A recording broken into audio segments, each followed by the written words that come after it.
Sound Editions presents How to Get Your Cat to Do What You Want by Warren Eckstein and Faye Eckstein.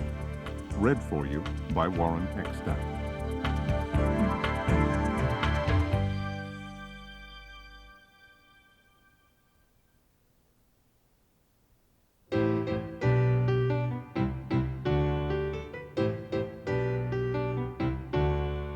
How to get your cat to do what you want.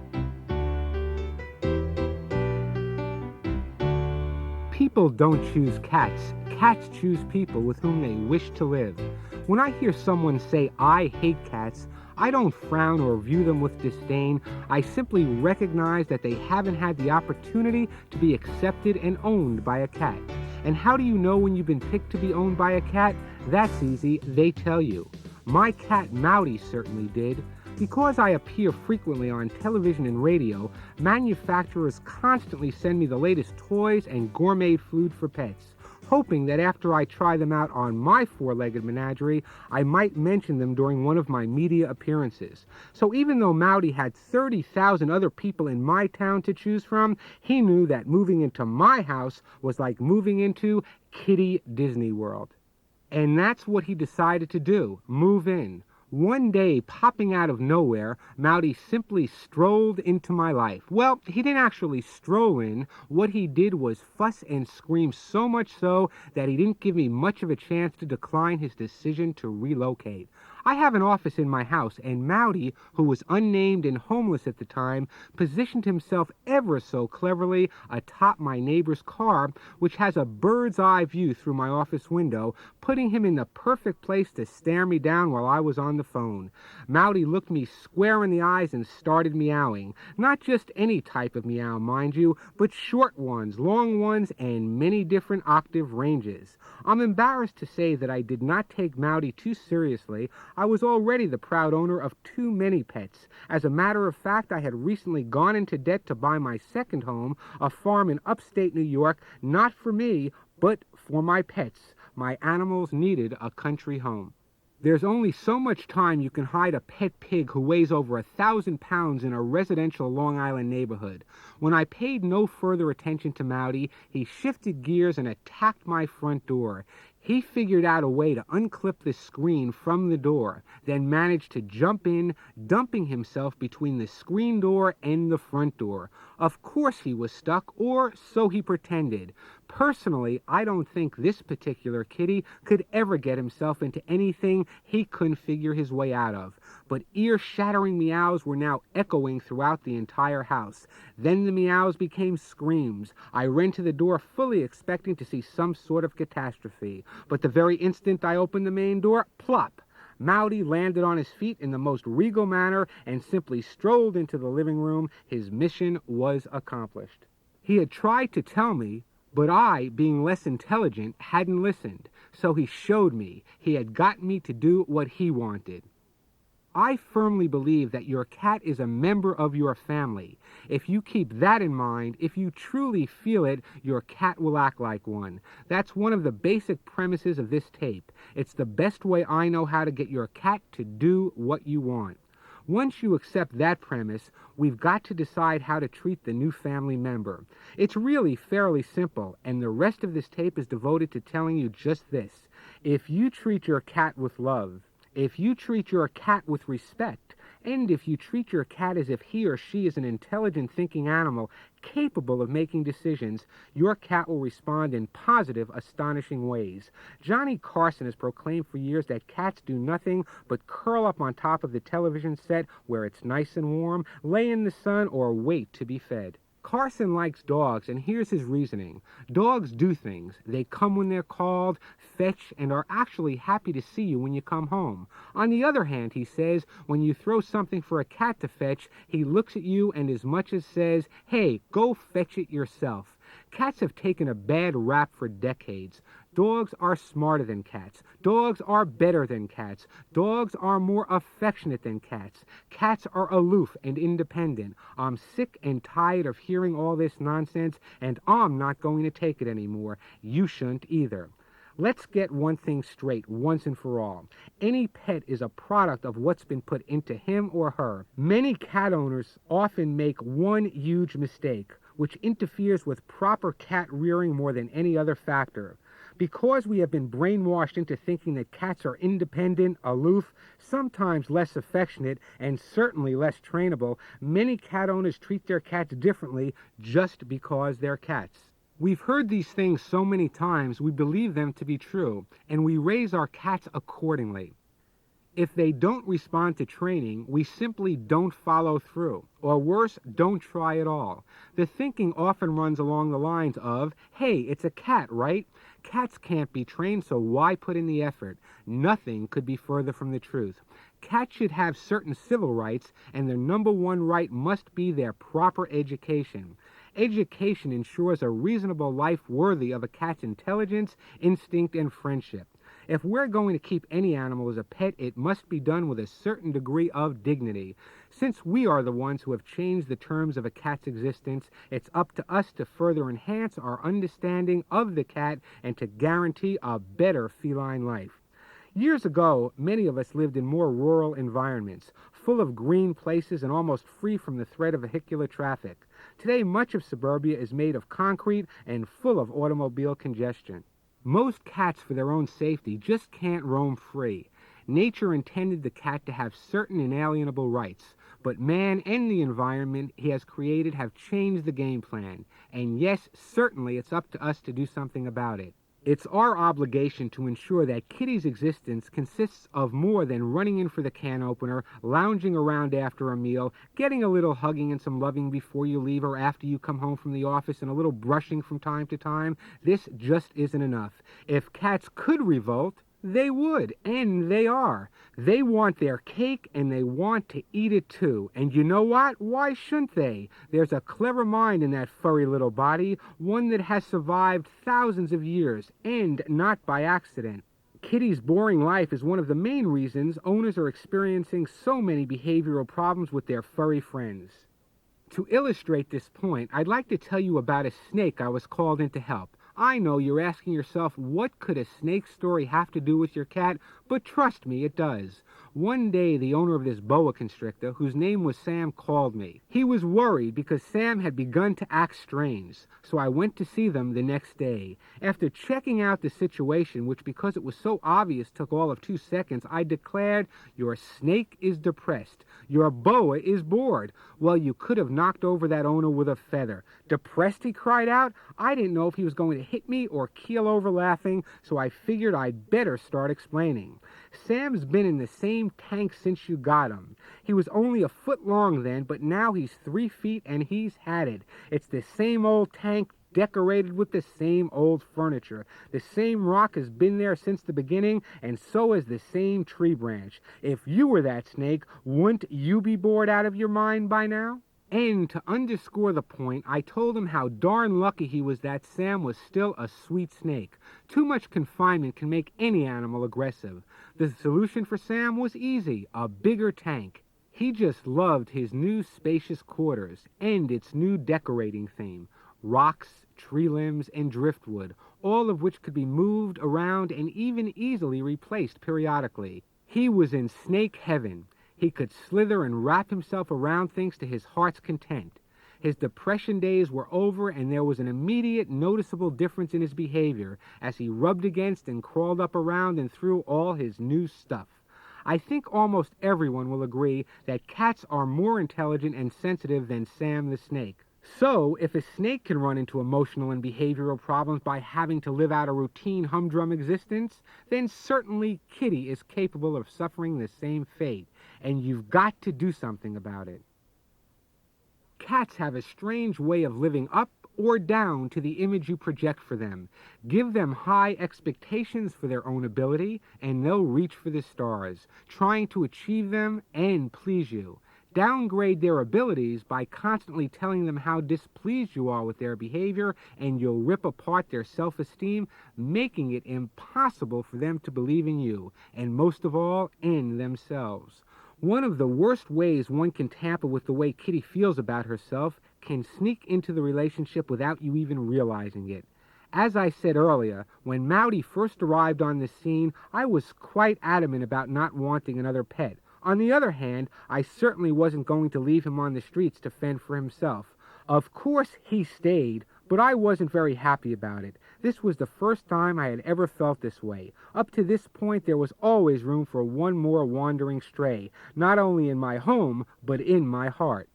But this time, I made the offer of room and board, but nothing else. I just couldn't allow myself to get attached to yet another animal, or so I thought. Then one day I saw it. I saw it in his eyes. He knew. Mouty, that independent, determined, and hard-headed feline, had a look of real pain in his eyes. It wasn't a look of physical pain, but an emotional one of disbelief and emptiness. And I swear I saw his watery, tearful eyes. How did this little furball know that he was not wanted on Vermont Avenue? I will never forgive myself for projecting that feeling to him. Although I intellectually understood that a cat needed a good self-image, it was only through Mouty's tears that I really began to realize the degree to which this was true. The most common way of undermining kitty's self-esteem occurs when cat owners get flooded with advice from well-intentioned friends, neighbors, relatives, telling them to correct the cat for everything he does wrong. So these owners scold, yell, hit, step on back paws, pick up the cat by the scruff of the neck, force Kitty onto his back in a submissive position, squirt water pistols in his face, or stick his nose in whatever mess was made. Dwell on the negatives long enough, and you can actually help Kitty develop a negative behavioral pattern, whereby she gets so much attention for doing something wrong, and by comparison, so little attention for doing something right, that she figures she might as well act badly. At least then she gets some attention, even though it's negative. Kids, you may know, do exactly the same thing. It's easy to ruin a cat's confidence. For many cats, no is the first word they hear in the morning when they're demanding of feeding from the owners who are stumbling to the coffee pot with half-opened eyes. No is also the last word they hear at night when they try to sneak close and cuddle up on the pillow. Life isn't fun in a world of things you're not allowed to do. Educating our four-footed feline friends should be a pleasurable experience, not a horror story. The easiest way to create a confident cat that behaves well is to spend more than equal time on the things the cat does right. You must present a clear picture for your cat of exactly what makes you happy. Believe me, they do more good things than you probably realize, so we must take the time to constantly tell them just how wonderful they are. We must love, kiss, hug, and touch them for every positive accomplishment. Cats that feel good about themselves will behave better for you. If you build their confidence, they will respond in kind. For years, humans have thought that among all the species, only we have a language that can be learned, and only we communicate with each other. Well, nothing could be further from the truth. Recently, much work has been done on the complex language of dolphins and porpoises. Other studies have demonstrated much the same with gorillas. I believe that virtually every animal has a language of its own, including the highly intelligent cat. Learning how to understand the language of cats, or kitty speak, can bring the relationship between you and sweet kitty to new heights. Owners trying to learn kitty speak should remember that language isn't only the verbal transmission of actual words. In the case of cats, it also includes various vocalizations and kitty's nonverbal communication, the language of the body. I think most of us accept the concept that our cats do indeed talk to us. But it may be a little harder to convince you that your talking back to the cat is one of the most important things you can do to establish a strong relationship with your feline pal. It wasn't many years ago that cat-talking owners would have been considered the crazy people on the block. Even now, people with old-fashioned perceptions might still consider you on par with a local lunatic if you discuss your problems with your feline friend. But there's no reason in the world not to have an extended conversation with your pet. Go ahead, talk about religion, politics, or the latest joke you heard at work. Many recent medical studies say you just might be better off if you and your pet get into a few heavy conversations. After all my years of being on the cat conversation bandwagon, the prove-it-to-me scientists are finally agreeing that you could end up healthier, happier, and better adjusted emotionally if you talk to your fuzzy companion. I believe cats have a rather large list of words they can understand. Don't be fooled by some experts that say the average cat comprehends at best 10 or 20 words. When Mouty moved in, he knew none of the standard vocabulary. Today, through a little bit of kitty conversation, he has developed some fine language skills, and his comprehensive skills run deep. He even understands and responds to the infamous command, come, which cats supposedly can't learn. Cats can understand a lot more than a few words, but only if you talk to them. Kitty can't learn the words just because you think about them. You have to say them, and in such a way that Kitty knows you're talking to her. Take it from me, Kitty will try to understand what you're saying. Some cats are the strong silent type like Sylvester Stallone, and others are like Joan Rivers, adorable, non-stop talkers. Some owners would give their right arm to have more talkative cats, and others would give their homes just to get their cats to shut up. You know how it is, the catnip is always greener on the other side of the fence. Several elements help determine the degree to which Kitty naturally converses.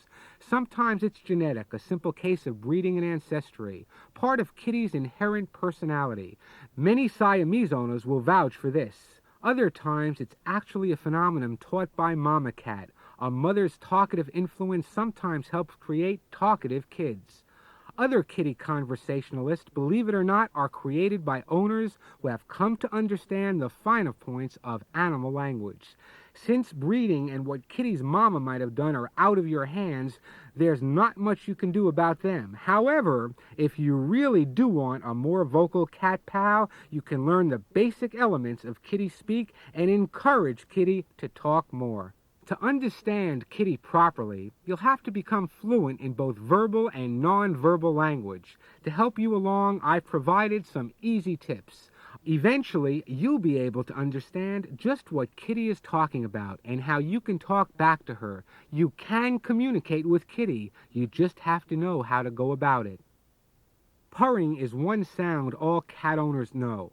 While every expert has an explanation as to why Kitty purrs, I believe they purr not for one reason alone, but for a variety of reasons. When combined with other factors and events taking place at the same time, purring may indicate Kitty's intent and exactly what she has on her mind at that very moment.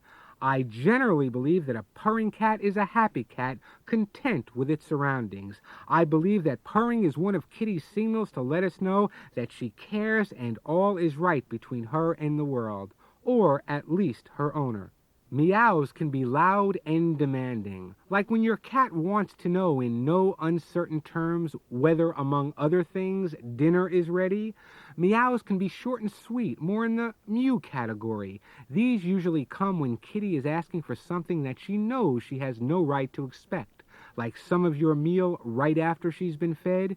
Mews are the tiniest little meows, often a holdover from kittenhood. I believe that Kitty developed these adorable mews just to melt our hearts and make us give in to whatever she wants. Then there are a variety of in-between meows, uttered at different pitches with varying degrees of intensity, and meaning different things for different cats. Hunger, contentedness, let me out, let me in, and so forth. If you listen closely, you'll be able to differentiate between them. On the other end of the vocalization spectrum, meows can be yowls, most often indicating that Kitty's in pain or something's wrong, or he's saying, the heck with what you're doing. I want you to spend some time with me now. Although it doesn't have to be, a yowl could be a serious sign of distress. Anyone who's been awakened at 3 a.m. by a cat fight taking place underneath the bedroom window knows how alarming the fighting screech can be. Cat-fighting screeches are unmistakable, and that's Kitty's intent. Tough-sounding cats may never have to prove themselves in hand-to-hand or paw-to-paw combat. Act tough and the other kitty might just take off for home with its tail between its legs. If one cat doesn't retreat, the screeching often continues throughout the fighting. The sound seems to be an energizing feature for the cat, much the same way as a martial arts master might shout as he strikes his blows. There's usually no mistaking hissing and spitting. When you hear it, you know that your cat means business and you better back off. Hissing is nature's way of letting other animals know that Kitty is ready and willing to deal with anyone that messes with her. An important part of kitty speak is body language. Cats tell us a lot just by the way they carry themselves. In order to better understand Kitty, it's important to learn this part of her vocabulary. Take Charlie Cat, for example. Charlie was owned by someone who didn't have a clue as to what he was saying. As a matter of fact, Charlie's owner didn't even realize her cat frequently tried to communicate through body language, a typical human assumption of superiority. But Charlie set the record straight. Charlie's owner began seeing a new male companion, and Charlie didn't like him. At first, when the boyfriend came to the house, Charlie just stood his ground, glaring, tail bristling. After a few weeks, Charlie's behavior progressed or deteriorated depending on your point of view.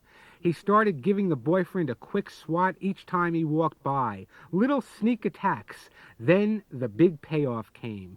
Charlie piddled in the boyfriend's shoe. Unaware of this, the boyfriend placed his foot smartly and solidly into his Italian super soft leather loafer, complete with the piddle puddle. Charlie's owner thought it was pretty funny, but the boyfriend was incensed. The more she laughed, the more agitated he became. He started chasing Charlie all over the apartment. He couldn't catch Charlie, and his rage increased to the point where he grabbed an umbrella and took violent lunging swings every time Charlie was within striking distance. When Charlie's owner sensed that things were getting out of hand, she jumped between the two of them to break it up. Containing his rage no further, the boyfriend knocked his girlfriend to the ground. In an instant, Charlie sprang on top of him, his outstretched claws digging down the back of the man's head, then the side of his face and his neck. The boyfriend wrestled free from Charlie and ran from the apartment, one shoe on and one shoe off. After the shock of the situation wore off, it began to settle into the mind of Charlie's owner that the cat was not to blame. Quite the opposite. Charlie had sensed that something was wrong with the boyfriend. He had picked up on things the owner was too blind to see. The boyfriend's true volatile personality was exposed for the first time when Charlie challenged him. Charlie communicated his distrust and dislike through his body language. Had his owner paid attention to the way he was speaking to her, she would have realized that something was wrong.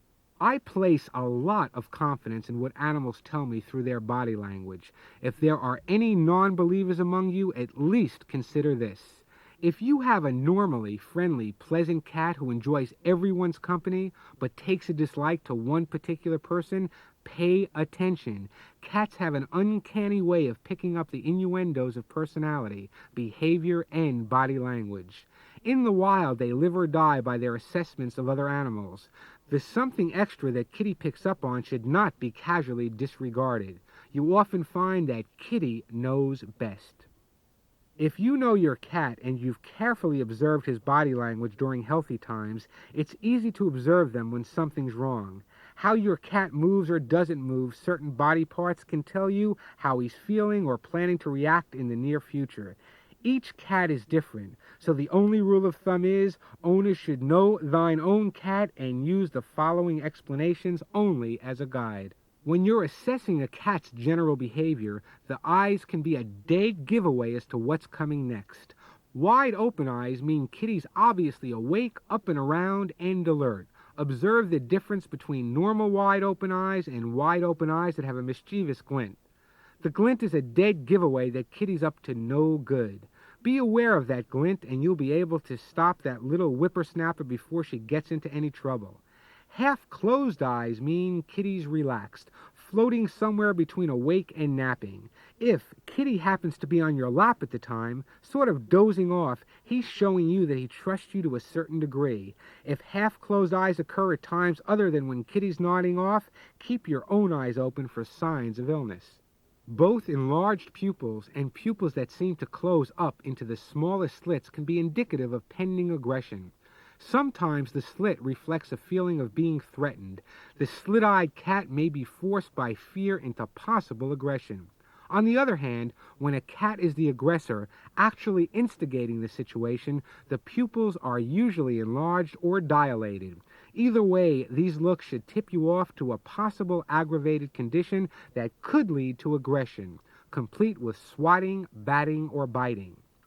Ears can also indicate a pet's mood and purpose, and since they're quite easy to see, are good tools for interpreting body language quickly. Relaxed but normally alert ears will move a little while changing direction as they pick up the sounds around them. Submissive and fearful ears are usually pulled back, lying flat against the head.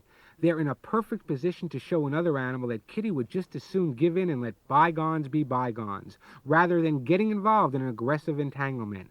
But don't be fooled by submissive ears. If feeling sufficiently challenged, any fearfully submissive animal is capable of shifting gears and attacking for its own self-preservation. Full-blown aggressive ears are usually out of their normal position, but not quite flat against the head. They're often somewhat rotated so that a portion of the back of the ear is almost facing forward. Twitching ears can occur with some cats at any emotional extreme, be it sheer delight, submission, or aggression. Cats that aren't feeling well may pull back their ears in various positions, depending on the degree of pain and physical upset. Usually, the more pulled back the ears, the greater the pain or upset. I think tails are probably the most misunderstood body part of cats. I wish I had $1 for every person who's been bitten or attacked by an animal he or she thought was friendly just because the tail was wagging. Happy tails can take on a few postures. One happy tail display is really no display at all. It is neither up nor down, not swishing or moving, but just hanging there in a casual manner. Another happy tail position is often greeted by owners with bated breath. This happy little tail is held erect directly over the tush and is combined with a certain quivering motion. Tails that thump or swish from side to side are signs to look out for. Usually the faster and harder the tail swishes or thumps, the greater the degree of cat's aggression. Bristling tails held in an upright, arched, or curved position are other fairly obvious signs of the uncertain behavior that could be coming next. The key here is to watch for bristling fur. As I mentioned before, it's often hard to tell the difference between a submissive posture and a potentially aggressive one. Submissive cats may thump their tails as they move them back and forth. Other times a cat will lower his tail literally between his legs and take off in the most traditional sense of submissive body language. The most submissive, frightened cat may be found with his tail and entire body curled up in a ball, possibly whimpering and cringing. Sick cats will often hold their tails in one of the submissive positions. Pay attention to Kitty's body language and you'll be pleased with the results. Not only will you better understand your furry little companion, but you may be able to pick up early warning signs indicating illness. Enlisting quick aid from a vet may save Kitty from serious suffering or worse. I'm sure you believe Kitty's worth that much, so attune your eyes and learn how to observe her. Kitty's giving you all the answers. All you have to do is look. I believe pets are fully capable of experiencing the same or often very familiar range of emotions as their human counterparts. They may not experience it in exactly the same way, but they do experience it nonetheless. Problems surface when owners don't believe that Kitty has mental health needs. Trouble also arises when owners do recognize Kitty's emotional range but don't know what the range includes, what precisely to look for, and what to do if there is an emotional disturbance. Life in industrialized nations has taken its toll on people and animals. Certainly, Kitty has felt the demands. She now spends more time alone because the family is working or busy. Owners come home tired and burned out from being on the job, and Kitty senses that too. It's easy for her to pick up on this body language of her owners, and in turn, she feels and reacts to the owner's tension and stresses. More and more studies are demonstrating that psychological stress can weaken a human's ability to fight off illness and disease. I'm thoroughly convinced the same holds true for little Kitty. I'm also convinced that most cat owners do not pay nearly enough attention to their beloved pet's frame of mind. It's clear that many of today's cats are kept indoors all or most of the time, living in homes where everyone works or is out of the house all day. What a life! Sleeping late into the morning, then taking an even later morning nap, then napping in the early afternoon and again in the late afternoon. In between snoozing, there's a little aimless wandering around the house. I believe anyone who has had a close relationship with a cat knows unequivocally that a cat can become depressed. I've seen many pets mourn their deceased masters or special play pals. I've seen them turn lethargic, wandering all over the house looking for Junior after he's moved out to go to college. Divorce also plays a big part in creating depressed cats. They don't understand the arguments and general upheaval that normally accompany a divorce. They certainly don't understand when all of a sudden family members and maybe even the kids disappear. Divorce, the death of a friend or family member, or the kids going off to college are obvious causes of depression, and because of the abrupt change in Kitty's life, they're often easy to recognize. But can you recognize the type of depression that may be killing off your cat a little at a time? Consider this scenario. You've been fairly busy for more days or weeks than you care to remember. There just isn't enough time in the day. The cat gets underfoot, yowling for food for the fourth time that day, and you've got a million things to do. You yell, Kitty pulls back her ears and slinks off to the corner. Placing her head down, she watches every move you make with big, bulging eyes. She's hoping against hope that maybe you'll have a little time for her. But you don't. There's much too much work to be done.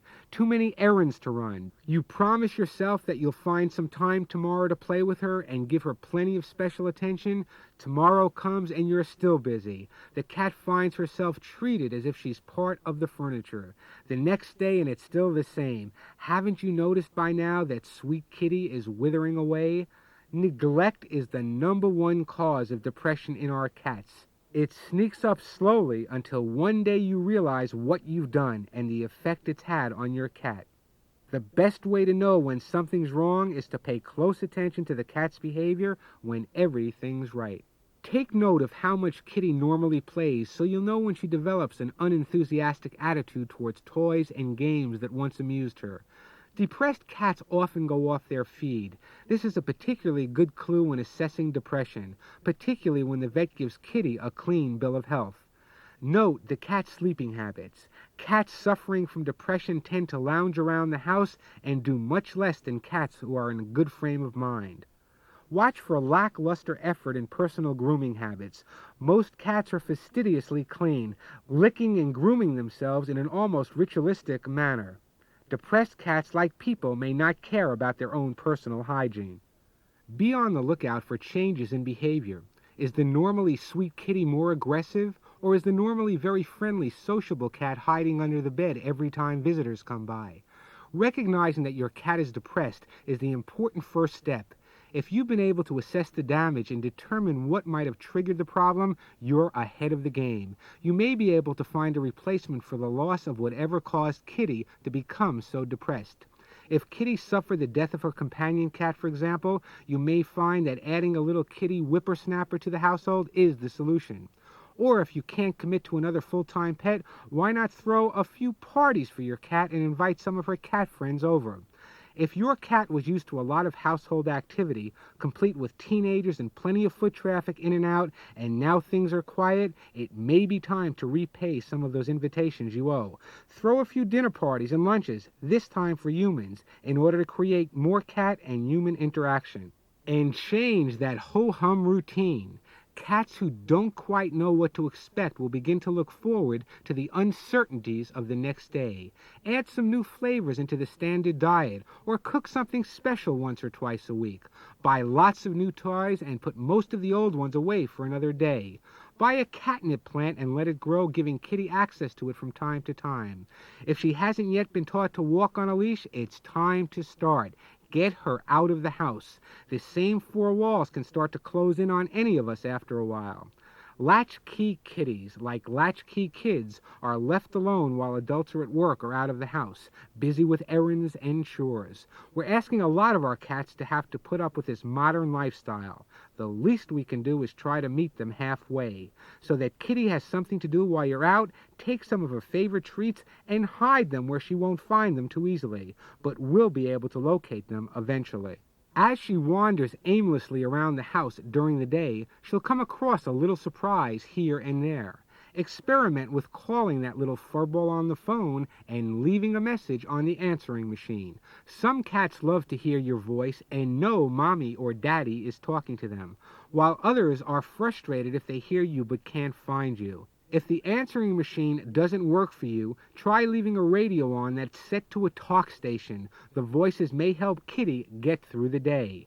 If you work in a small office, it might be possible to take Kitty to the job once in a while. Just bring a portable litter box. If not, find ways to work her into your schedule. It won't take you any more time to bring Kitty along on a quick trip to the drive-in store. When you do come home, spend the first 10 minutes with your cat. He'll be excited and all charged up to have someone around. If you don't give him some positive attention then, you'll be dealing with his stored up, misguided energy all night long. And finally, think about a pet pal for Kitty. A cat or dog friend may just be what he needs to pass the time. Visions of 2 or more cats living happily together ever after are often shattered when the pets take an instant dislike to each other. Listening to a stray cat fight under your bedroom window at 4 a.m. is one thing, but you haven't lived until you experience those same screaming sounds within the confines of your own 4 walls. It doesn't have to be that way. When properly introduced, cats living together under one roof can learn to be best friends. Pet owners make their biggest mistake by just plunking down the new pet into the original kitty space. In fact, any instant addition to the family may be enough to upset the balance of your cat's life. To gain a better perspective, give some thought as how you would feel if someone moved into your home on a long-term basis. Suddenly, life is different. Schedules change, the food in the refrigerator starts to reflect someone else's tastes, and privacy within your own home isn't what it used to be. It's not news to anyone, as demonstrated by the high rate of divorce, that adult humans don't do very well living together under one roof. And we shouldn't think that the feline animal will be miraculously different. But you can substantially reduce the risk of trouble if your cats are introduced to each other on neutral turf. If possible, arrange to bring your cat to a friend's home so he can meet his future housemate. Let them check each other out for a few minutes, then take Kitty home alone. Follow up this meeting with several play sessions on neutral territory, always taking Kitty alone.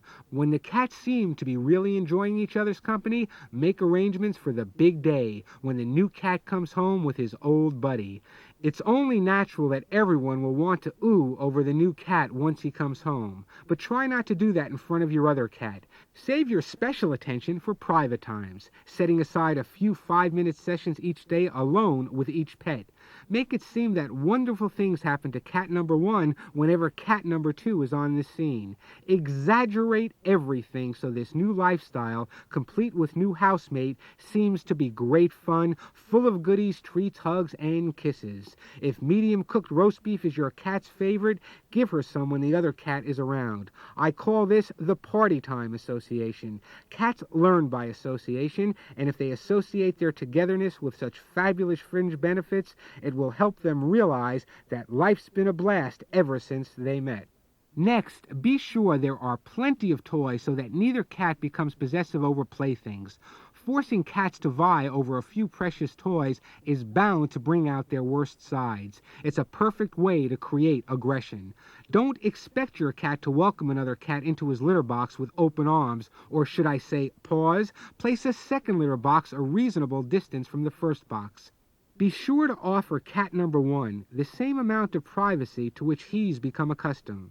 It's also a good idea to anticipate that someone's going to forget his or her potty habits during the adjustment period. Some cats develop a personality trait I call the Charles Bronson syndrome. You know the type, Bully. He's the cat who, if he had his choice, would be wearing a black leather jacket. This cat decides in no uncertain terms that no other cat is going to live in his space under any circumstances, period, the end. You'll need to begin with one little piece of the puzzle at a time. Record a friend's talkative cat or buy a sound effects record containing cat cries and meows. Play the recording at a very low volume for a few days or weeks until Kitty shows no reaction. Then increase the volume for a few more days or weeks until the cat seems unperturbed by it. The next step is to bring home a few items that contain the odors of the new cat. Leave them around for Kitty to find. Replace them every few days with new items that carry a stronger, fresh scent. If you're concerned that Kitty may become really vicious, introduce a stuffed animal that resembles a real cat as much as possible and has been around a real cat so that it's picked up its scent. Play the tape meows at the same time. Later, when you bring the new cat home, be sure to install a very tall pet gate or place one gate on top of another high enough so that neither cat can jump over it. You'll have to be more creative for those cats with a great deal of climbing expertise. Shore up any openings at the top of the gate so tough guy Kitty can't terrorize the other cat. When things seem safe and behavior around the gate has been calm for a few weeks, take down the gate for a little while each day. Be sure the cats are securely restrained by a leash and harness. By controlling the cats on leashes, you'll allow them more freedom and also simulate a more normal household environment without allowing them too much freedom that they can run amok. Neutering and spaying are often suggested as a means of resolving pet behavioral problems and calming a hyperactive personality. However, I don't agree. Cats should be neutered and spayed for the reasons of health and birth control. Any kitty that might get together with cats of the opposite sex, no matter how fluffy and adorable you may think he or she is, should be neutered and spayed. The only exception should be pedigree cats that are extraordinary representatives of their breeds. As far as I'm concerned, indiscriminate breeding is a cardinal sin. But behavioral problems, particularly when they've developed into well-established habits, should be dealt with by a training and behavioral therapy program. Feisty, fighting felines may never become bosom buddies, but the odds are better than 90% they'll at least learn to tolerate each other and maintain some form of household harmony.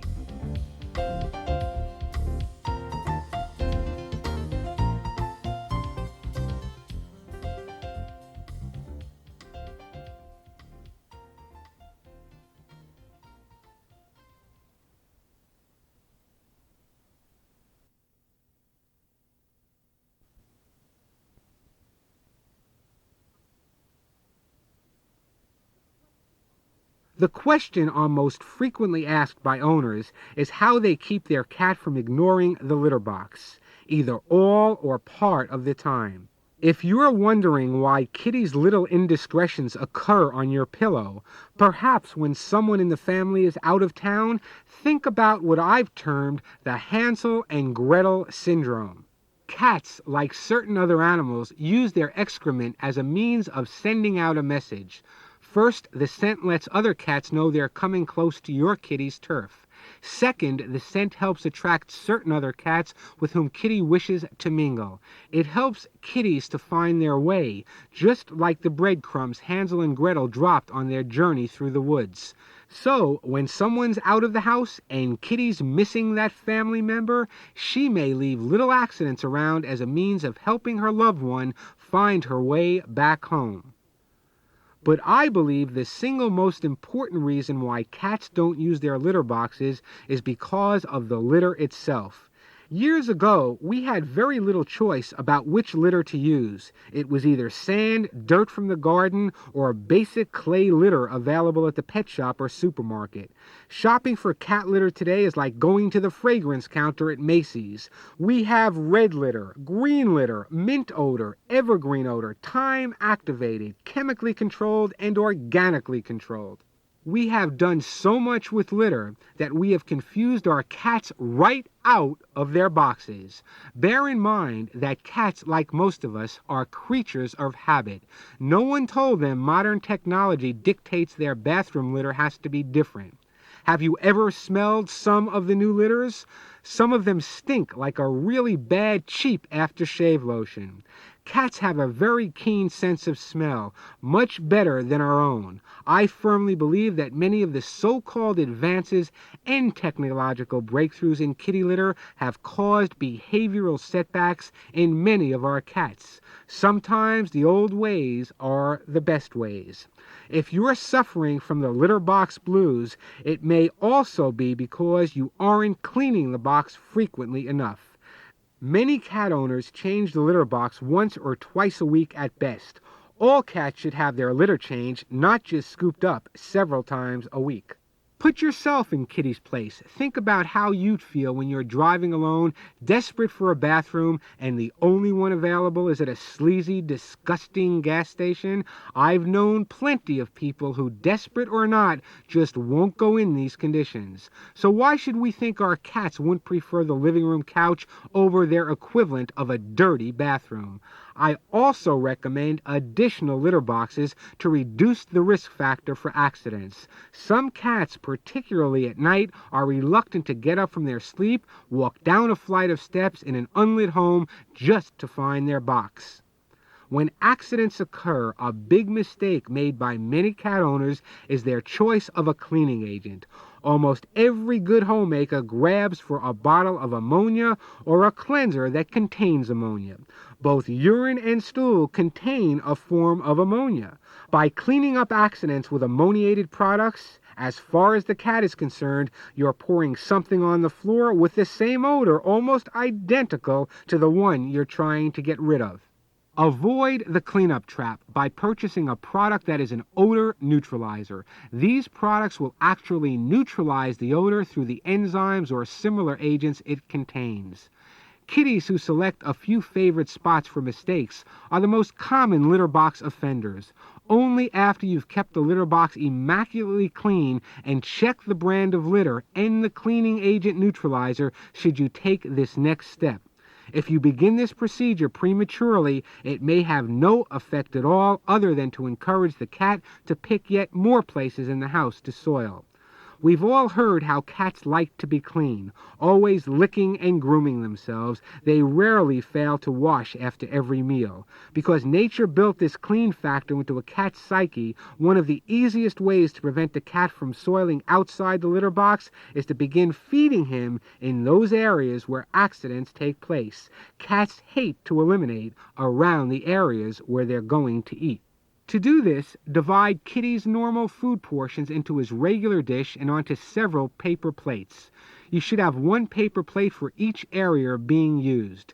Don't pick up the paper plates when Kitty finishes the food, but leave them there as reminders. Continue this process for several weeks.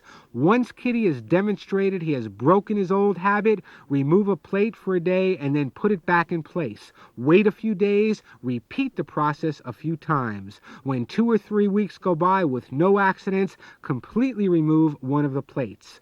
Wait a week. If there are still no lapses of bad behavior, remove the second plate. Wait a week. If everything's okay, remove the third, and so forth. I'm not a fan of using corrections to change behavior. However, as a last resort, try leaving the cat with its accident. Leave the cat with its mess for 20 minutes only, coming back at 2 10-minute intervals to say no. Don't recite a whole speech about how upset you are. Too much attention to the problem is just as bad as not enough. Praise, praise, praise Kitty for every positive step she takes. The instant she's done what she's supposed to do in the box, go overboard with praise. You know you have the beginning of trouble when you find mysterious little marks on your walls, generally around corner moldings, or when small pieces of sheetrock miraculously appear on the floor. You know you've graduated to big trouble when furniture stuffing clings to the little darling's paws as she walks nonchalantly around the house. If this describes the situation with your little warrior, you don't need me to tell you that your cat has a scratching, clawing, or even chewing problem. To get a handle on scratching and clawing, it's important to understand the origins of the behavior. Cats need to claw and scratch.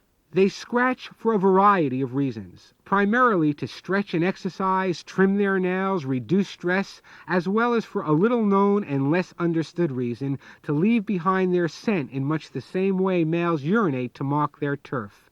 The biggest contributor to inappropriate scratching is boredom. In years gone by, cats could wander outdoors, scratching on a tree in one area and clawing on a log in another. Most modern-day cats have had that luxury taken away from them. Many owners are advised to correct, punish, yell, scold, and maybe even hit cats who scratch or destroy things in their home. It's both horrifying and amazing that harsh methods are endorsed by so many pet and animal advocates. Things like spreading Tabasco sauce, hot Chinese mustard, or jalapeno pepper on items that are being chewed. Well, I'm happy to say there's a kinder and gentler way to channel misdirected energy. My motto in this area: you can't teach a cat not to scratch or chew, but you can teach Kitty precisely what to scratch or chew. First, entertain your cat. Be sure your cat has a bundle of toys, and remember to rotate them, which means there should be at least 2 large batches of toys on hand at all times. Clever cat kitties, just like human kitties, become bored with the same old toys. Most cat owners supply their cats with 1 scratching post. Big deal. Cats need more. If you're independently wealthy, then by all means save yourself some trouble and go out and buy a bunch of scratching post poles and pads, and all of the variations currently on the market. Rotate and change them frequently, as I suggested you do with the toys. But if the thought of spending hundreds of dollars on scratching posts, poles, and the like is not appealing to you, take advantage of the freebies at the supermarket. Try using cardboard boxes and brown paper bags. Never use plastic bags or any bag with handles. They're dangerous and could suffocate the cat. I think everyone on the planet knows that if you put a paper bag or box on the floor, Kitty will be sniffing and smelling and wandering in and out within minutes, if not seconds. Take the use of those cardboard boxes 1 step further. Build a kitty condo or perhaps a duplex apartment. Place together several strong cardboard boxes, cutting out a few holes in each so Kitty can climb in and out and around her new co-op. Save your old carpet remnants or get friendly with those local carpet distributors or installers. Grab those odd-sized leftover small pieces that get thrown out, glue them to the sides of the boxes, and voila, a cheap, instant scratching post. Don't fall into the old trap of using all the carpet with the nap side facing out. Many owners who swear their cats don't like scratching posts are amazed to learn their kitty simply prefers to scratch on rougher surfaces, including the underside of the carpet. You can also try a log or a piece of wood about the size used for a large wood-burning stove or fireplace. Some cats just love to do their stretching and scratching on wood, so that no matter what you try, nothing else will do. If you believe that you absolutely must use corrections, try the following. Bad tasting and smelling, no chew, no scratching products are available at pet counters everywhere. Experiment with a few of the products and you'll probably find one Kitty dislikes. The only problem is that some of them smell so foul they tend to keep the people away too. Here's something that works wonders. Blown-up balloons can be taped to the sides of chairs or walls or anywhere Kitty is scratching. The balloons break when Kitty scratches or jumps, and even if you're not at home, our little leaping scratcher receives a correction. As an extra precaution, balloons should be sprayed with a no-chew product.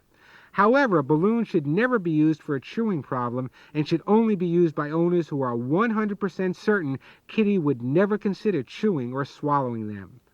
Aluminum foil is great if Kitty has staked out a few favorite spots for clawing. Place the foil around those special areas. Many cats are uncomfortable walking on it. The crinkly feeling underfoot seems too strange for them. Or you can fill some empty soda pop or beer cans with 20 pennies.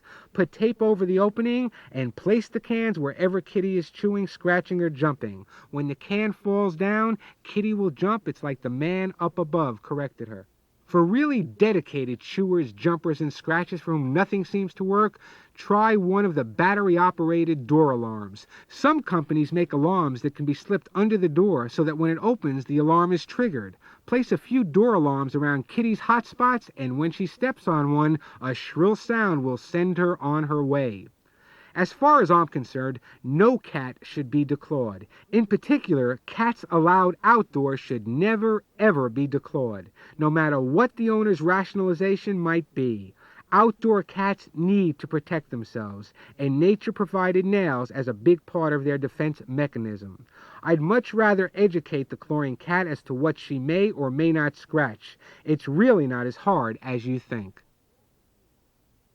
Of all the new and unusual ideas described in this tape, the one that will make the biggest difference in the lives of cats is teaching them to walk on a leash.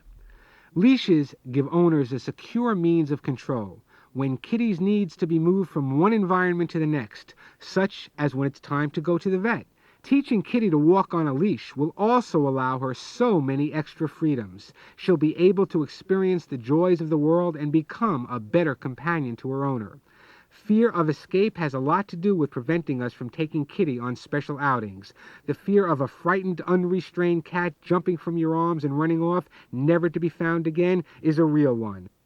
But when taught to walk on a leash, Kitty can journey safely beyond her four walls. She'll be out and about so frequently that she won't associate every trip outside with a negative experience. Step 1 in leash training a cat is to purchase the right outfit. In Kitty's case, this is a properly fitting harness or collar. Harnesses are preferable for a number of reasons. They provide a secure fit, preventing Kitty from wiggling out. They also eliminate stress to the neck should she become frightened and try to pull away. For cats and owners who simply prefer collars, I have no real objections, providing the cat is not a puller type and neck or throat injuries are a legitimate threat. Also, owners must be absolutely certain the fit is secure. Collars should be sufficiently tight to prevent them from slipping over Kitty's head, even if she becomes frightened and tries to bolt away. Don't use one of the elasticized collars designed to break or stretch if the cat is caught on something. A pop-away or stretch collar should be used only as an everyday collar. Heaven forbid Kitty gets caught on something she would be able to escape. They're not designed for walking purposes. Place Kitty's wardrobe items in one of her favorite lounging areas and leave them there for a week or so. Allow her to become familiar with them, sniffing and pawing until she realizes they're not threatening. Once this is accomplished, place the harness or collar on Kitty for a few minutes each day. Let her walk around the house with it on. Each time the harness or collar is on the cat, be sure you do something special, like scratching the little fur ball in her favorite spot or feeding her a favorite treat. Let Kitty think that every time she sees the harness or the walking collar, something wonderful is going to happen. Okay, so now Kitty's enjoying the harness or collar so much she's actually going over and nudging it. Well, then it's certainly time to progress to the leash. To begin, attach the leash to the harness or collar for just a minute or two. Don't try to walk Kitty. Simply attach the leash and let the fur ball do what she wants, which may very possibly be nothing but sitting there feeling and looking awkward. Practice for a few minutes each day. Allow Kitty to walk where she pleases, dragging the leash behind her. Continue for a week or so until she's moseying around the house with the leash. Once Kitty's comfortable with the leash, it's time to start walking together. Or should I say, start walking where she wants to. Pick up the end of the leash and actually follow her around. Don't try to get her to walk in the direction you want, just follow. Practice this for a few days. Once little Kitty gets the idea of walking and stalking around the house while you're sheepishly following behind, it's time to teach her to go where you want to go, while giving Kitty so much verbal encouragement that the neighbors think it's time to commit you to the local asylum. Begin walking in the direction of your choice. Your voice should be sweet, high-pitched. Men will need to practice this, and exciting. Any self-respecting cat or dog, for that matter, will immediately put on the brakes, firmly placing all four paws on the ground, giving you a look that translates into, "Go ahead, just try to move me."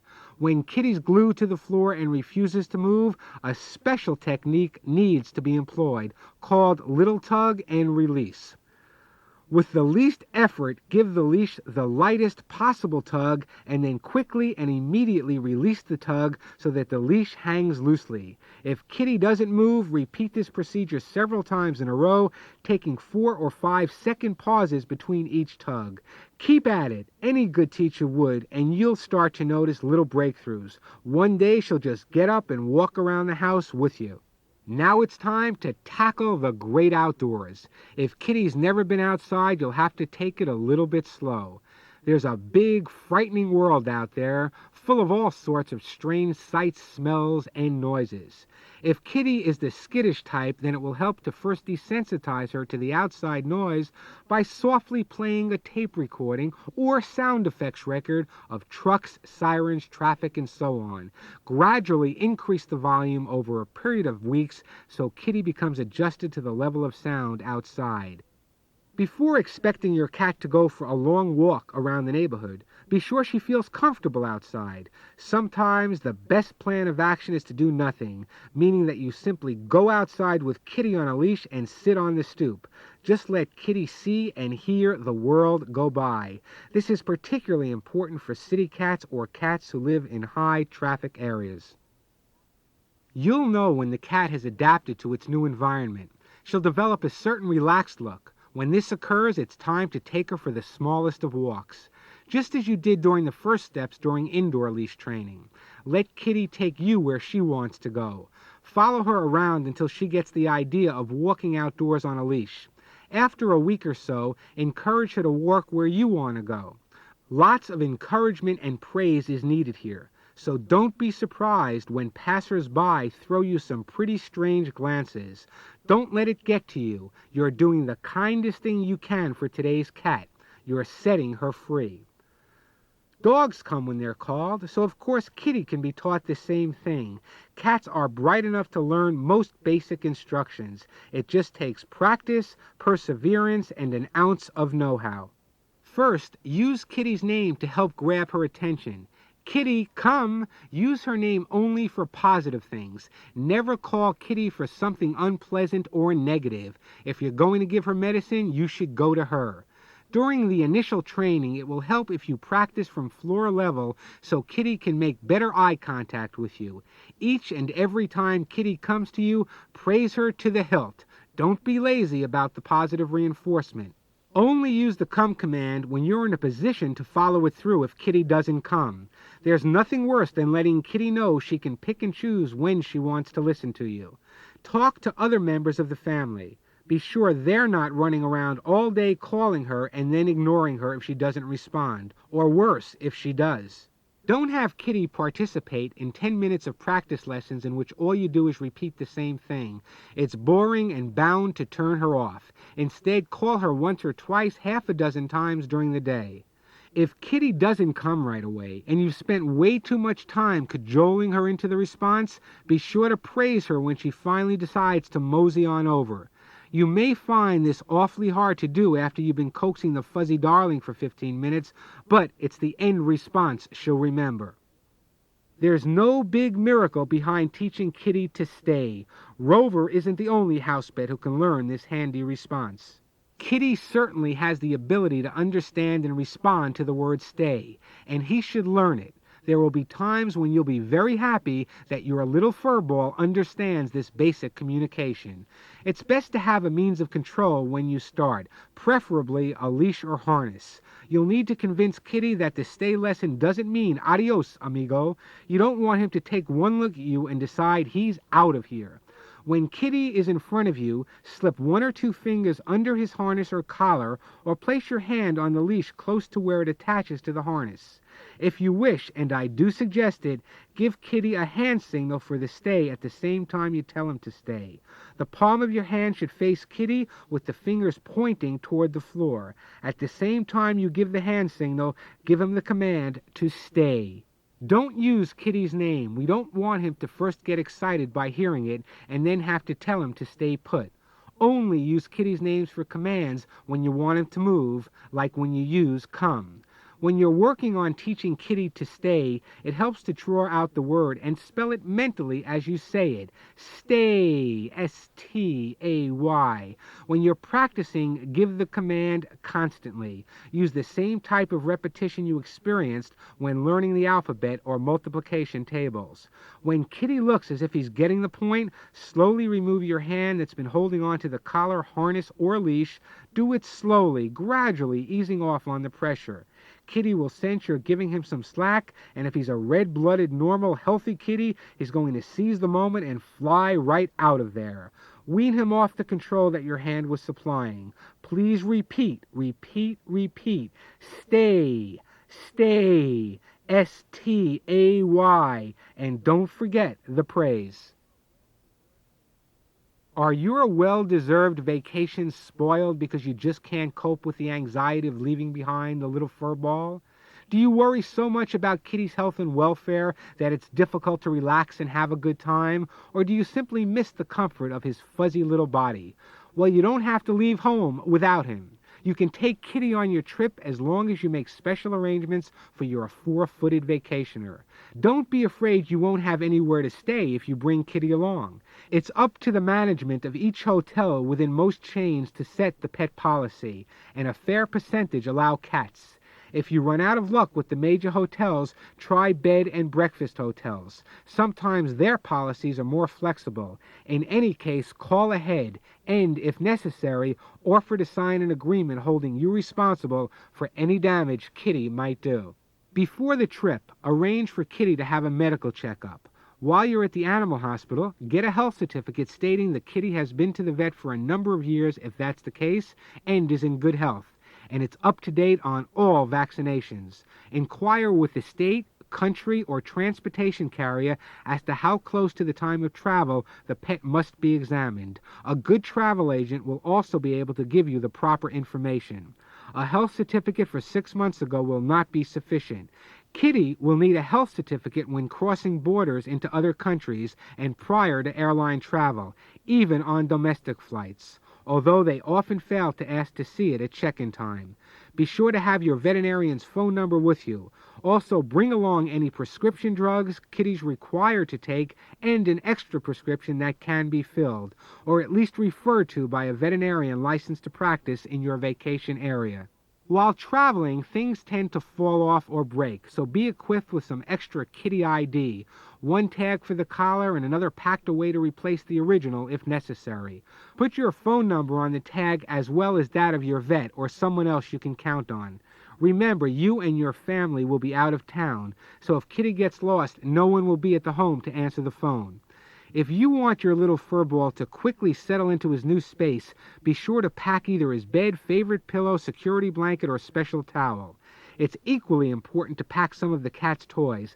Playing with a few old favorites may just be the trick to help maintain Kitty's sense of security while he adjusts to a new environment. Packing a first aid kit for the animal kids is a must. Take along gauze, bandages, diarrhea, and stomach upset preparations, unbreakable rectal thermometer, petroleum jelly for easy thermometer insertion, insect bite stick, flea and tick products, wound disinfectant, scissors, and tweezers. A change of diet, water, and environment certainly increases the risk of Kitty having a topsy-turvy tummy. To help avoid Kitty upset stomachs, bring enough water from home for the entire trip, or at least a sufficient supply to gradually wean Kitty onto the new water. As far as flying is concerned, Kitty has a big advantage over all but the smallest of dogs, as he can travel with you in the cabin. He doesn't have to experience the less glamorous cargo section. Make reservations well in advance. Most airlines limit the number of pets allowed in each cabin per flight. Also, be sure Kitty is adjusted to a cat carrier that's approved for airline travel. On the carrier, put a label with your phone number and emergency phone number, both on the outside and the inside, just in case the outer label rips off. Also, never tie a leash or rope around the carrier. It could fall inside and Kitty could become entangled in it and choke to death. Always try to book a direct flight. With stopovers and plane changes, there are greater risks for human error if the cat isn't traveling with you in the cabin. Keep temperatures in mind when scheduling landing and departure times, particularly if Kitty is traveling in cargo. When traveling to a hot climate, Schedule your arrival and departure for the cooler times of early morning or late evening. This will help reduce the risk of harm to a cat who's been accidentally left in a hot area during loading or unloading, or heaven forbid who's trapped if the carrier gets lost. When traveling to cold climates, schedule your traveling times during the warmer times of day. Always inquire about a country's quarantine laws. Some countries have them and some don't. Sometimes even different areas of the same country have variations on the quarantine law. For instance, in the United States, Hawaii has a quarantine for pets coming in from other states as well as from foreign countries. If you must send your cat via the pressurized cargo area, which I don't recommend unless it's absolutely necessary, don't be cheap. Tip, and tip again any airport personnel that might be handling the pet carrier. Wait until the last possible minute to send Kitty off to the baggage area. If you're making your trip by car, Kitty can be taught not only to tolerate car travel, but to actually enjoy it. Don't fall into the trap of putting Kitty in the car only when she needs to go to the vet's office. For most cats, their only experience with cars is negative and associated with stress. How can we possibly expect them to know the difference when we decide to take them on an occasional fun car trip? Before Kitty goes for any car ride, his safety and the safety of other passengers must be considered. Kitty should be restrained in one form or another.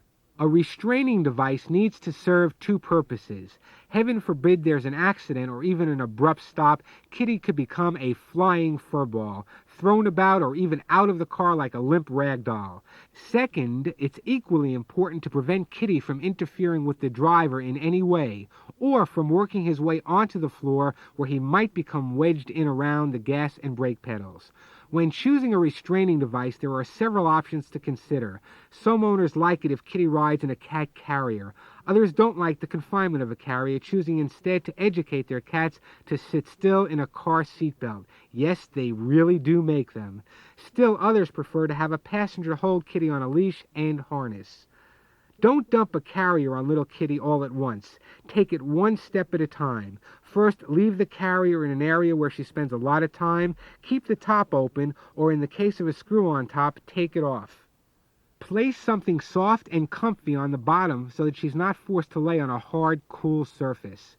Don't bring her over to the carrier and don't react to it. Just leave it on the floor for a week or two until you see that she just considers it part of your home's decor. When Kitty no longer thinks twice about walking past the carrier or poking her little curious nose into it, spend a few seconds here and there putting her into it. Don't try to restrain her. If she wants to jump out right away, let her. Use a lot of praise before, during, and right after the carrier experience. When everything seems okay, repeat the procedure, but this time close the door a second or two. Open it quickly and let Kitty jump out. Make it a game of hide-and-seek or peekaboo, complete with your most excited play voice. Once you've gotten this far, the rest is easy. Gradually increase the amount of time Kitty spends in the carrier. Take it nice and slow, building in increments of a few minutes at a time. Always have the carrier filled with Kitty's favorite food and toys and make a big fuss over it. If Kitty associates great things with the carrier, you'll be on your way to happy traveling. To minimize risk, put Kitty in the car using whatever restraining device you've chosen. Leave the car doors open. After a few seconds, take her back in the house. Before, during, and right after the process, use lots and lots of praise, hugging, and kissing. Once Kitty thinks her quick in and out of the car is no big deal, do the same thing with the doors closed. After a minute or two, open the doors, bring her back into the house, and as always, use plenty of praise and love. Next, put Kitty in the car with the doors closed and start the engine. Let it run for a minute or so, shut it off, and take her back in the house. Again, use plenty of exaggerated enthusiasm. If you notice that the sound of the engine sets her back dramatically, tape record the sound and play it in the house at progressively louder volumes until she adjusts to the noise. Do the same for traffic noise if Kitty finds it upsetting. Now it's time to ride up and down the driveway or half around the block. After this, turn around and drive right back home. As Kitty adjusts, increase the length of the ride to one complete block, then around the neighborhood. And if Kitty has a favorite friend living close by, Take her to see the friend. Stopping the car for fun things will help break up the trip, and she'll also associate the car with positive activities. This all may sound like a lot of work, but it really doesn't take more than a few minutes each day, and it's worth the time to ensure your cat's happy response. There are dozens of ways even the most caring owners can harm their cats. Take a few minutes and crawl around the floor. See the world from the kitty's perspective. Check out what could harm him. If you do, I bet you'll notice a few things you never considered before. If you can't find something hazardous to Kitty, you're probably not looking hard enough. Don't leave sharp items laying on countertops or the sink. When curious Kitty jumps to investigate, he could slice his paws. Of course, be careful with knives, but don't forget about razors or scissors. Keep your dangerous household products out of Kitty's reach, or at least install child-proof locks. It doesn't take much to kill a cat. Are the bones in the garbage? Can Kitty raid the pail? Even a small bone lodged in just the right position can kill Kitty. Of course, never give him bones to chew either. When spring and summertime roll around, are you guilty of spreading chemicals and fertilizers on your lawn, then allowing Kitty or other neighborhood animals to walk on it? If Kitty gets a little on his paws and licks it off, he could become quite ill. If he ingests enough of it, he could even die. Keep Kitty's safety in mind during the holidays. Decorations mean big trouble for cats. Christmas trees get knocked down and extra extension cords get chewed. Decorative candles tip over and tinsel gets stuck in throats. Never feed dog food to cats. It's deficient for a cat's nutritional needs. Keep screens or protective bars that Kitty can't squeeze through in all your windows, especially if you live in a high-rise. Check for Kitty before starting the laundry dryer, because dryers are so comfy and toasty, some cats find them a perfect place to take a snooze. Great smelling odors filter off the barbecue. If cookouts are part of your lifestyle, make sure Kitty doesn't make an unexpected leap onto the grill. If a fireplace or wood-burning stove graces your home, be sure there's enough protective screening surrounding it so Kitty's curiosity doesn't translate into a singed paw or hair. When cold weather strikes, bang on the hood of your car before starting it. Neighborhood kitties and other small critters sometimes crawl up under the hood to get warm. Many cats don't care for chocolate, but if your kitty is a chocoholic, watch out. The theobromine in the chocolate could be dangerous. And finally, stroll through the basement, garage, and shed. I bet there are lots of dangerous items. Don't fool yourself into thinking that Kitty is safe because he isn't allowed in those areas. It only takes one time. Some owners believe there are seasons of life, and that when a pet is in the fall and winter of its years, you must simply accept the things you cannot change. In my opinion, that's nonsense. There are plenty of ways your cat can be helped through her years of old age. By giving Kitty special senior cat care, you might very well end up extending her life, adding both quality and quantity to Kitty's golden years. Each kitty has her own biological clock. While most cats live from 10 to 15 years, there are more than a few that live beyond 20. Much has to do with luck of the draw, good genes. The rest is due to lifestyle and environment provided by you, the owner. The easiest thing you can do, the most important thing you must do, and the one thing that is most often not done, is to arrange for Senior Kitty to see the veterinarian regularly. For old-timers, regular visits mean more than once a year. Be sure you're dealing with a veterinarian who understands the importance of preventative medicine with the geriatric cat.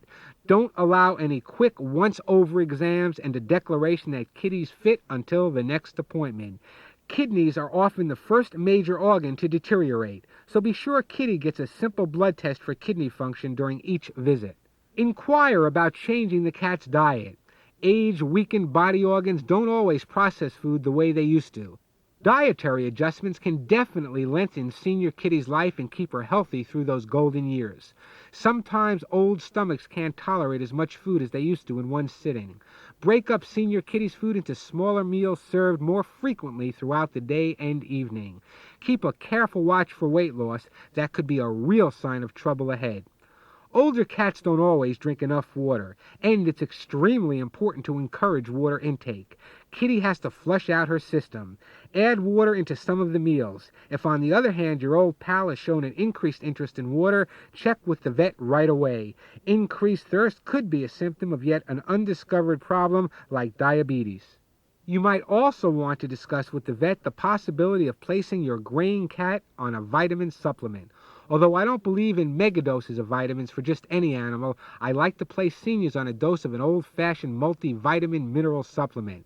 Help out your older cat with the grooming. Those old bones just don't get around the way they used to and into the grooming positions that young whippersnapper was able to maneuver in. There's nothing worse than feeling unkempt. Believe me, a cat who's used to being well groomed knows the difference. While you're doing the extra brushing, check the length of the toenails. Owners sometimes get a little sloppy about toenail length with older cats. Long nails can aggravate old bones and arthritis by forcing Kitty to stand improperly and to incorrectly displace the body weight. Sometimes the best thing you can do for a golden age cat is to bring a new bouncy kitten into the house. The increased activity a kitty kid brings into a home may be the best prescription for adding life to your old timer. If the two get along famously, that's great. If they don't because the little kitty constantly annoys senior kitty, that's good too, believe it or not. Even if older kitty is forced to spend most of her time ducking the nippy kitty, that's probably a whole lot more activity than she had before. Odds are, sooner or later, they will become best friends. I know you're concerned you'll be putting your beloved old cat's nose out of joint by bringing in the competition.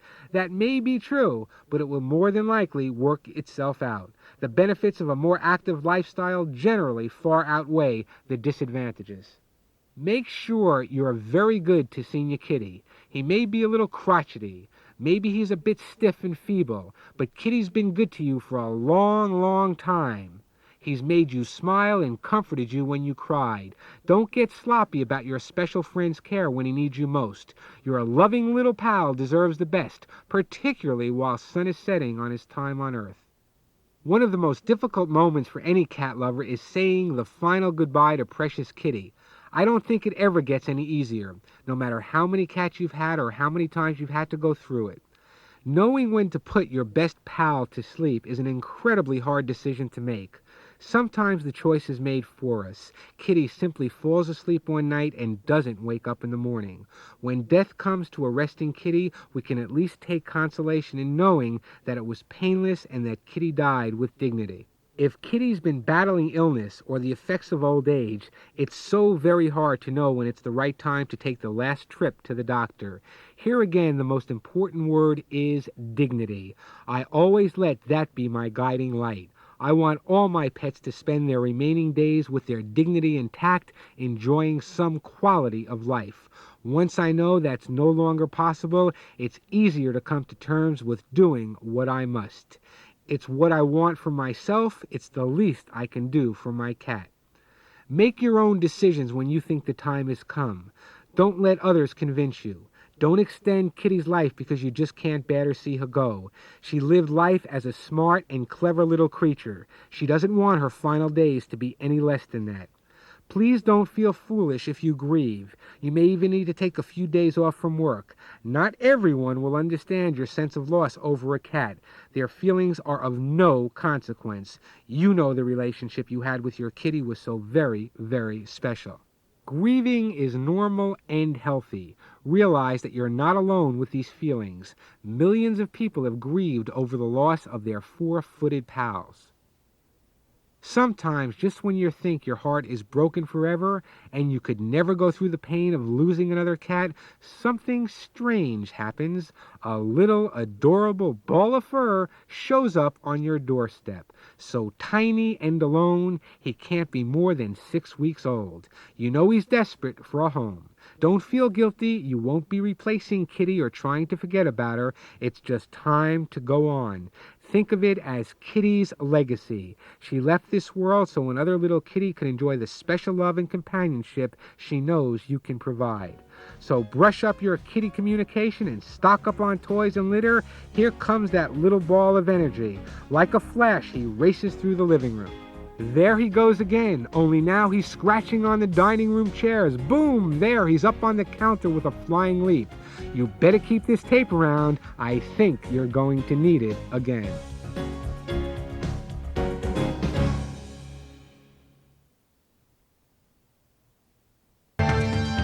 This has been a Sound Editions presentation from Random House.